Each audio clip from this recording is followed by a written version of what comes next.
Back to Godhead devotees preaching yoga greater than the perfection of yoga, pure love of Krishna. Back to Godhead April 1975. Yoga is a word becoming increasingly familiar to people all over the world. Many are asking, what is yoga? What does the yoga practitioner seek to achieve? And what is the ultimate goal of yoga? A Bhagavata Dharma discourse, an address on the science of understanding God, delivered in Delhi, India. By His Divine Grace A.C. Bhaktivedanta Swami Prabhupada. When the great sage and spiritual master Narada Muni was still a young boy, he achieved the perfection of yoga by his loving devotional remembrance of the Supreme Personality of Godhead. This Krishna consciousness movement is the topmost yoga system. You have perhaps read in the 6th chapter of Bhagavad Gita, wherein Arjuna declined to accept the Hatha yoga system, the following words of Krishna: Yogina me pi sarvasam madgatnancharat manasradhavan bhajat yo mam samyuktatama mata. And of all yogis, he who always abides in me with great faith, worshipping me in transcendental loving service, is most intimately united with me in yoga and is the highest of all. BG 6.47. Krishna is known as Yogasvara, the master of all yogis, and if one takes Krishna within his heart, he becomes the topmost yogi. There are different kinds of yogis, and there are different yoga siddhis, or yogic perfections: Anima, Lagima, Mahima, Prapti, Prakamiya, Isiddhavashita. The perfect yogis can act wonderfully. They can become smaller than the smallest and bigger than the biggest. A yogi can create planets and can become lighter than a feather. He can also fly in the air without the aid of a machine. These are all called siddhis. There is actually a planet within this universe called Siddhaloka, and the residents of that planet can fly from one planet to another without any kind of spaceship. We receive this information from Vedic literature. Nonetheless, Krishna still says that a person who is always praising him within himself with faith and love is the highest yogi of all. The purpose of all yoga systems is to get to the Supreme Personality of Godhead, who always resides within the heart. That linking with Krishna or that union is called samadhi. Bhagavad Gita verifies that the Lord is indeed sitting in everyone's heart. Asvara sarvabhutanam hrd des arjuna tisati brahmayan sarvabhutani yantarudani mayaya. The Supreme Lord is situated in everyone's heart, O Arjuna, and is directing the wanderings of all living entities, who are seated as on a machine, made of the material energy.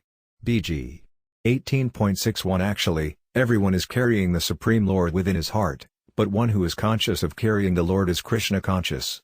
Therefore the purpose of our movement is to make everyone Krishna conscious, or to make everyone a perfect yogi. Anyone who is conscious of the Supreme Personality of Godhead within his heart is to be considered a most elevated yogi. It is not that one has to study all the Vedic literatures very hard or undergo some yogic practices like dhyana, dharana, asana and prana. That is very difficult business and not to be taken lightly. 5,000 years ago, when advised to take up this yoga system, Arjuna declined, saying, "Krishna, it is not possible." Arjuna came from a very great royal family, and he was so elevated that he could talk to Krishna personally as a friend. Despite all his great qualifications, Arjuna declined to accept the yoga system, that is, the Hatha yoga system, claiming himself unfit for this practice. In this age no one can practice the Hatha yoga system systematically, for it is very difficult. First of all one has to leave home, select a very secluded place and sit down there alone. You cannot attend some transcendental yoga society in a big city. In America there are many transcendental yoga societies, but people are simply being misled. However, this Bhakti yoga system, as recommended by Chaitanya Mahaprabhu, is the easiest process and can be practiced even by a child. When you chant the Hare Krishna mantra and dance in ecstasy, you can feel actual advancement. Even small children can take to this process. While I was chanting in Tompkins Square in New York, alone, these boys and girls used to come and chant and dance. Such a nice system. We must practice this system by chanting the Maha Mantra, Hare Krishna, Krishna Krishna, Hare Hare. This system is very scientific in that Krishna in Krishna's name, Krishna's form, Krishna's qualities, Krishna's entourage and everything belonging to Krishna or in relationship with Krishna are all absolute. Namakantamanai Krishna's Chaitanya Rasa Vigraya Purna Sato Nitya Muktobanathvan Namanamino, Padma Purana. This is the version of Vedic literature. The word Chaitanya means living force. God is not dead but is actually a living force. Svara Parama Krishna Saksit Ananda Vigraya Anadira Dira Govinda Sarva Karana Karanam. There are many personalities possessing the qualities of God, but Krishna is the supreme because none can excel him. He is the supreme person, and his body is eternal, full of knowledge and bliss. He is the primeval Lord Govinda and the cause of all causes. Brahma Samhita 5.1 Therefore Krishna is also Saksidananda Vigraya, full of being, knowledge and bliss and possessing a form. We must try to understand absolute knowledge in this way. Vadanti tattvavidas tattvam yajjnanam advyam. Bhag. January 2, 2011. The absolute truth is advyam, free from duality. Here, in this dream world, which we call the relative world, everything is separated. If we are thirsty and want water, we may chant, water, water, water. But we will not be satisfied. We require the substance water because the substance and the name water are different. They are not on the absolute platform. But as far as Krishna is concerned, Krishna and Krishna's name are non-different. They are identical, or purnam, complete. Just as Krishna is complete, his name and form are also complete, that is why we are here worshipping the form of Krishna. It is complete. No one should think that Krishna is separate from this form. If he were separate, there would be no meaning to the words absolute truth. Therefore in the Vedic scriptures one is forbidden to enter the temple and, upon seeing the transcendental form of the Lord, think that it is made of metal, stone or iron. No, we should know for certain that according to the injunctions of the Vedic scriptures, Krishna is present. Such a realization may require advancement in spiritual knowledge, but actually there is no difference between Krishna and his form. This form has descended and is called Arka Vigraya. The word Vigraya means form, and Arka means worship. If we are sincere in wanting to worship Krishna, Krishna, by his omnipotence, presents himself in this form we can see. At the present moment we cannot see God with our gross senses. Our present ears cannot even hear about the transcendental name of Krishna, but Krishna is so kind that he descends as Arka Vigraya. This is Krishna's special mercy. We should not think Krishna is formless, he is actually existing eternally in his transcendental form. Kantamani prakara sadmasakalpa vriksalake savarta susarabhirabhipalayantam lakshmi sahasra sadasam brahma sevayamanam govindamadi purasam tamaham bhajami. I worship Govinda, the primeval Lord, the first progenitor, who is tending the cows, fulfilling all desire, in abodes built with spiritual gems and surrounded by millions of wish-fulfilling trees. He is always served with great reverence and affection by hundreds of thousands of Lakshmis, or goddesses of fortune. Bs. 5.29. Sometimes the members of the Mayavada school of philosophy say that Krishna is imaginary, but this is not so. Krishna is the supreme absolute truth, as stated in Bhagavad Gita, Mataparataram nanyat kinsadasti dhananjayamaya sarvamidam protham sutre mani gana iva. O conqueror of wealth, Arjuna, no truth is superior to me. Everything rests upon me, as pearls are strung on a thread. BG. 7.7. How, then, can Krishna be formless? He has his transcendental form. This is also described in Brahma Samhita, Venam Kvanandamaravindadalayataksam barhavadam samayasidam buddha sundarangam kandarpa kodikamya visesa sabam govindamadi purasam tamaham bhajami. I worship Govinda, the primeval Lord, who is adept at playing on his flute, whose eyes are blooming like lotus petals and whose head is bedecked with peacock feathers, whose figure is the form of beauty tinged with the hue of blue clouds and whose unique loveliness charms millions of cupids. Bs. 5.30. These are statements made by Lord Brahma in the Brahma Samhita. It is not that Krishna is a painting drawn up by some artist's imagination. We are not following or worshipping some artist's imagination. We are following the Sastras, or Vedic scriptures. The facts therefore have to be learned from these Sastras. In fact, we should see the world through the Sastras, just as we see the world by the light of the sun. It is not possible to see the world with these blunt eyes. We can only see under certain conditions, and this is true of all the senses. They function only under certain conditions. It is not possible to see Krishna by these senses, but if we follow the Sastras, it will be possible to see him. How? We must engage in devotional service and surrender unto Krishna. In the words of Krishna, Desam satata yuktanam bhajatam priti purvam dadami buddha yogam tam yenamam upayandite. To those who are constantly devoted and worship me with love, I give the understanding by which they can come to me. BG. 10.10. If you do not develop that love of Krishna, then you cannot see Krishna. But when you are fully developed in Krishna's love, you will see Krishna at every moment.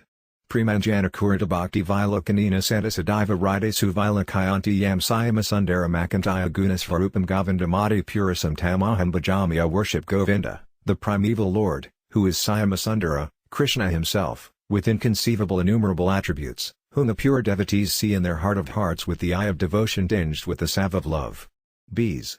5.38. This Krishna consciousness movement is very scientific. No one should think that it is a sentimental movement. By the grace of Lord Chaitanya, Lord Krishna will show special mercy to the fallen conditioned souls of the world and the sage. The mercy of Lord Chaitanya has made Krishna consciousness very easily available. Therefore Rupa Goswami praised Lord Chaitanya Mahaprabhu as the most munificent incarnation. Nama Maha Vidanyaya Krishna Prema Pradayate. The word Vidanya refers to one who gives charity, and the word Maha means great.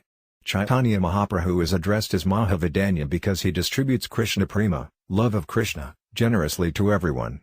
That is Chaitanya Mahaprabhu's special mercy.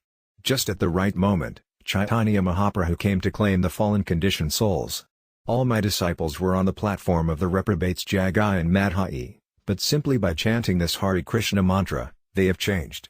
Now they are chanting and dancing in pure love of Krishna. So what was possible 5,000 years ago and 500 years ago is still possible today if we but take to this chanting of Hare Krishna.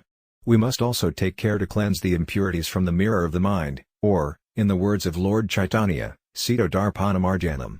All the problems of the world are due to an impure condition of the heart resulting from contamination by the modes of material nature, otherwise every man, every living entity, is as good as Krishna because everyone is part and parcel of Krishna.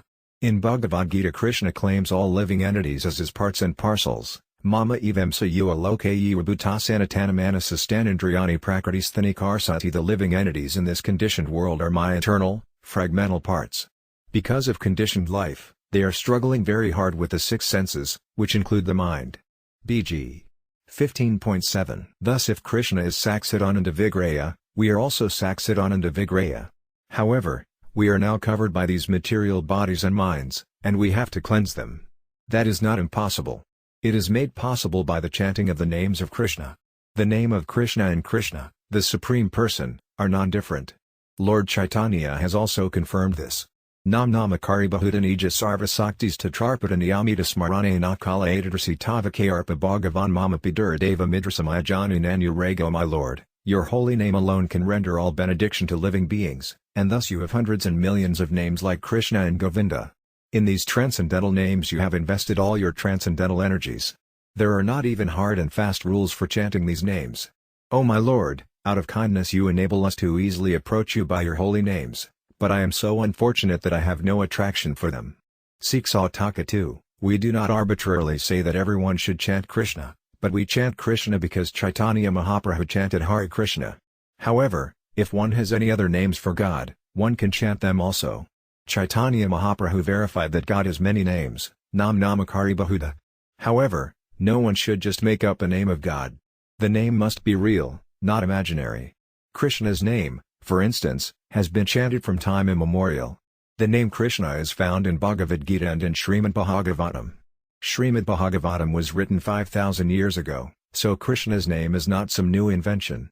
In the Atharva Veda Krishna's name is also there. We are not inventing a name by chanting Krishna. It is the real name of God. That is indicated by all the sastras. Krishna's 2 Bhagavants Vyam, Bhag. January 3, 2028. Nor should we think that Krishna is a Hindu Krishna or an Indian Krishna. Krishna is neither Indian nor Hindu. He does not belong to any particular religion. He is the father of all living entities, as stated in Bhagavad Gita. Sarvayana Sukanti Yamurtaya Sambhavanti Yantasam Brahma Mahadyonir Ahambhya Pradapita. It should be understood that all species of life, O son of Kunti, are made possible by birth in this material nature, and that I am the seed-giving father. BG 14.4. There are 8,400,000 species of life, including aquatics, trees, plants, insects, birds, bees and uncivilized men. Krishna claims all of these as his sons, therefore Krishna is not for any particular country or religion. Why does there have to be a particular religion? Religion is one. There cannot be two religions. If there are two, one of them must be false. There is only one religion, and that religion is surrender unto God. There cannot be any other. Where there is no surrender unto God, and where there is no process of developing love for God, there is no religion. Many people execute some dharma, or religious system, but do not know whether they are making progress or not. But this Krishna consciousness can be directly perceived because it is real religion. If we are hungry and eat something, we do not require a certificate from others to tell whether we are satisfied. We receive satisfaction simply by eating. The devotees who have taken to this real religion, Krishna consciousness, are feeling progress, otherwise why are they coming with me? What is this country of India in comparison with their countries? It is poverty-stricken. These Americans and Europeans are all rich men's sons, and I have not bribed them. They have followed me here to India because they are feeling progress in Krishna consciousness. They are understanding the real meaning of religion and are executing the orders of Krishna in Bhagavad Gita, wherein Krishna says, Man manabhava mad bhakta mad yaji mam namaskuru mam avasyasya yukvaiva mat manam mat parayana. Engage your mind always in thinking of me, offer obeisances and worship me. Being completely absorbed in me, surely you will come to me. BG 9.34 Unfortunately, many people read Bhagavad Gita but are misled by so-called commentators. Many so-called learned scholars who comment on Bhagavad Gita are actually envious of Krishna. Krishna mentions such envious people in the very text of Bhagavad Gita. Danaham devasatakuran samsarasunaratam and ksipami ajasrama submanasuras vivayanasa. Those who are envious and mischievous, who are the lowest among men, are cast by me into the ocean of material existence, into various demoniac species of life.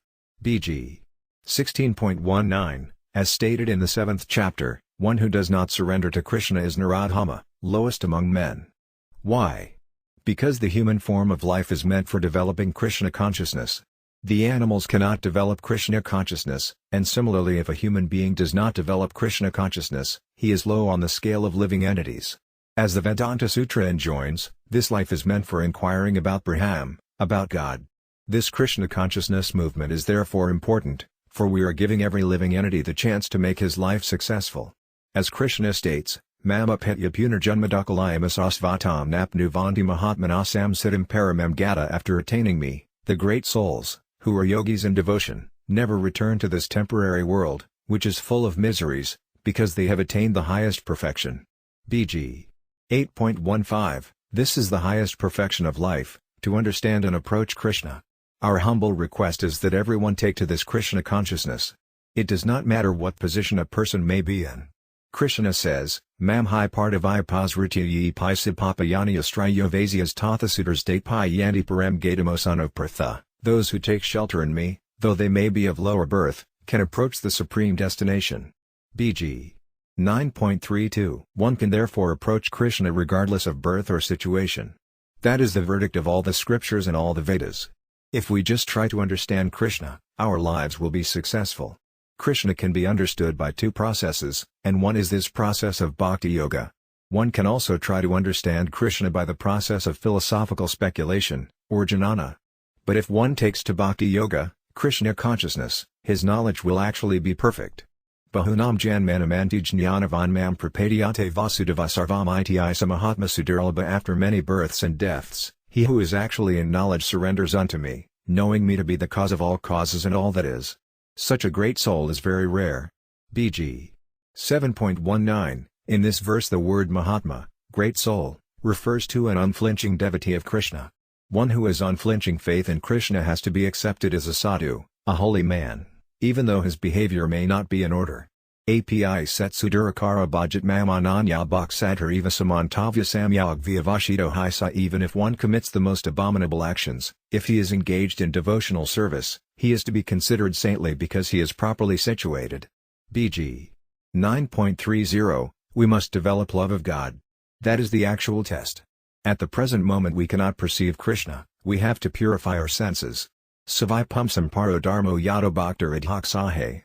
That religion by which we develop love for the Supreme Lord, who is beyond sense perception, is the supreme religion.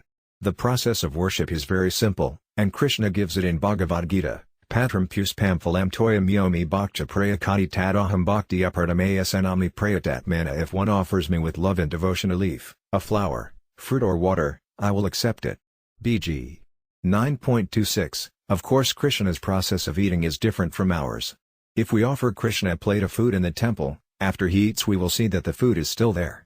That is the nature of Krishna's eating. We do not know how it is that Krishna eats, but because he says he eats, we have to understand that he does. Our request therefore is that everyone chant this Hare Krishna mantra. One's heart will be cleansed gradually, and one will approach Krishna.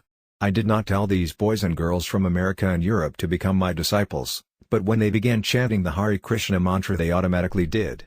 I also requested that they not take meat, fish or eggs, that they not have illicit connection with women, that they not take any form of intoxication including tea, coffee or smoking, and that they not gamble. If you believe in these conditions, and if you can accept them, then I will accept you. Our acceptance of disciples is not a bluff. If I would have told them to do whatever they liked and become my disciples, then millions would have come, but because of these restrictions, only a few of them have come. But numbers do not matter. I am not after disciples, I only want to see that one man has understood Krishna. That is my mission, and that is not very difficult. Please, then, try to understand Krishna. That is my request. The process is so simple that if you chant this Hare Krishna mantra, your heart will be cleansed.